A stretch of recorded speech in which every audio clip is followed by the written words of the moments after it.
Assalamualaikum warahmatullahi wabarakatuh. Soleh-soleha kumaha daramang mugi sadayana tetap sehat sareng sumangetnya. Alhamdulillah dinten ayeuna urang pendak deui sareng pangajaran bahasa Sunda. Tos siap? Sateacana urang sami-sami baca basmalah sasarengan. Bismillahirrahmanirrahim. Dinten ayeuna urang diajar materi nataan kalimah jembar. Naon ari kalimah jembar teh? Sateacana urang diajar nataan kalimah jembar, urang kedah terang heula kalimah salancar. Nyaeta kalimah anu diwangun ku hiji jejer atanapi subjek Indonesiana, simbolna S. Ieu eusina subjek teh nama orang biasana. Nama-nama orang atanapi benda anu dijadikeun subjek. Jeung hiji caritaan atanapi predikat, simbolna P. Biasana eusi predikat teh kalakuan atanapi pekerjaan urang anu dikerjakeun, eta caritaan predikat. Bisa oge ditambah ku objek, nyaeta benda-benda anu dianggo atau dipake saat urang ngalakukeun sesuatu dina caritaan eta. Eta arti tina kalimah salancar. Ibu gaduh. Contona kalimah salancar. Perhatikeunnya ieu contohna. Nomor hiji, ujang maca. Ujang subjek atanapi jejer S. Maca P. Predikat caritaana maca. Ujangna subjek, macana anu dilakukeun predikat.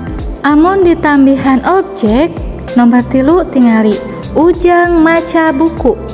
O-na objekna buku anu nuju dibaca ujang. Objek. Anu kadua, ayu sasapu. Ayu nama orang subjek. Sasapu predikat caritaanana sapu. Nomor 4, ayu nulis surat.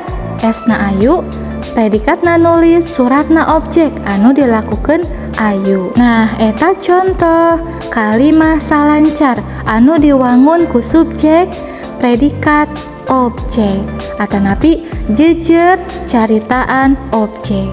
Ayeuna urang cobi tingali pancen hidup di buku paket. Contoh di buruan, Hasan keur ulin titik-titik. Hasan keur ulin di buruan. Hasanna subjek, keur ulina P, di buruana keterangan tempat. Nomor 2, mangkukna. Mangkukna dadi dirawat di rumah sakit.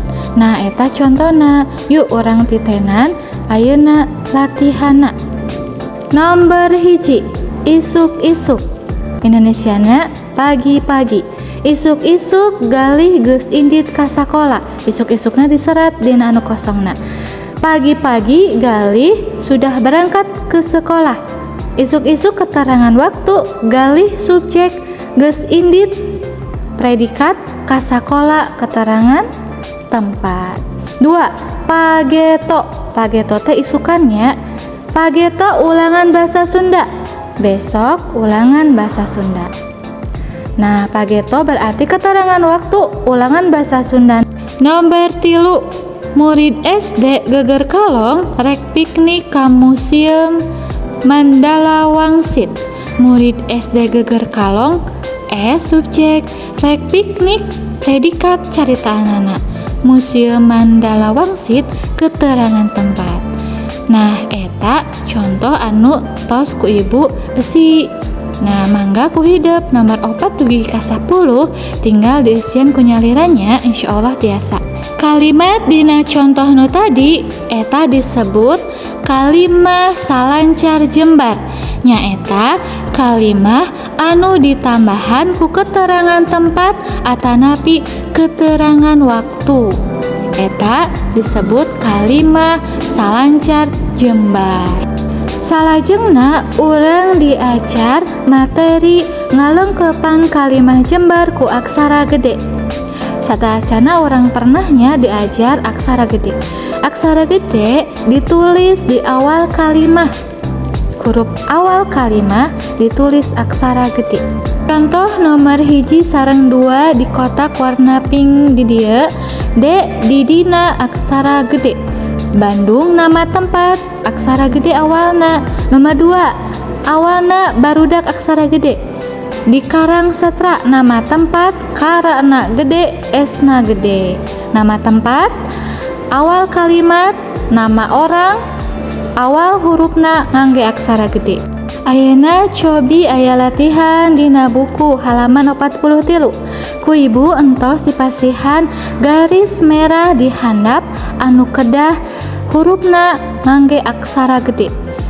Awalna sadayana dibeureman kedah nganggo aksara gede. I, D, dadang, bu, sareng geuna guru, pandu, jajat, tati, hidep, bulan, murid. Sadayana awalna ngangge aksara gede.